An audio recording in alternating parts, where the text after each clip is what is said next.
He lost his job on a Monday. His landlord knocked on Tuesday. By Wednesday, and his wife was gone. And on Thursday morning, he made himself a cup of coffee, sat by the window, and smiled. Everyone thought he had lost his mind. But 5 years later, every single person who laughed at him came back to ask him one question. How did you stay so calm? Marcus was 43 years old. He lived in a small apartment on the edge of a city that had forgotten him.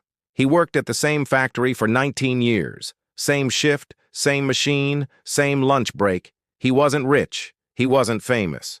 But he had something most people spend their whole lives chasing. He had peace. His neighbors always noticed it. When the pipes burst, Marcus calmly called the landlord. When his car broke down, Marcus quietly walked to work. When people argued in the hallway, Marcus simply closed his door. They called him strange. Some called him weak. A real man fights back, his co-worker Danny once told him. Marcus just nodded and went back to work. Then one Friday afternoon, everything collapsed. The factory shut down. No warning, no severance, just a letter taped to the door. The parking lot turned into chaos. Men were yelling, some were crying.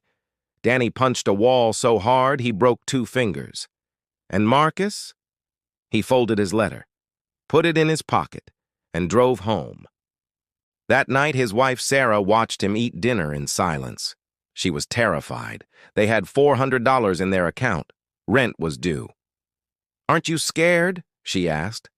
Marcus looked up from his plate. "Being scared won't pay the rent," he said quietly. "But a clear head might." Sarah didn't understand. She left 3 weeks later, and still, Marcus stayed calm. What nobody saw was what Marcus was doing in that silence. Every morning at 5 a.m. he woke up, made coffee. He wrote 3 things in a notebook: 1 problem, 1 possible solution, 1 small action he could take that day. Just 1. While his former co-workers drowned in anxiety, Marcus was quietly learning. He watched free videos online about small business. He fixed neighbors' appliances for small cash, not because it was his dream, but because it kept him moving. His neighbor Rosa once asked him, "Marcus, how are you not falling apart?" He said, "Rosa, panic is just energy with no direction." 14 months after the factory closed, Marcus opened a small repair shop. Nothing fancy, a rented space, second-hand tools. But word spread quietly, the way real things always do. Within a year, he had a waiting list. Danny came in one afternoon with a broken television.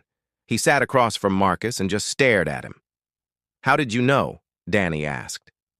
"Know what?" said Marcus. "That it was going to be okay." Marcus smiled. "I didn't," he said.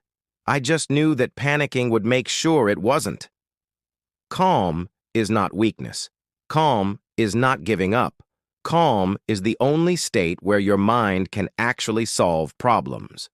When crisis hits, panic spreads like fire.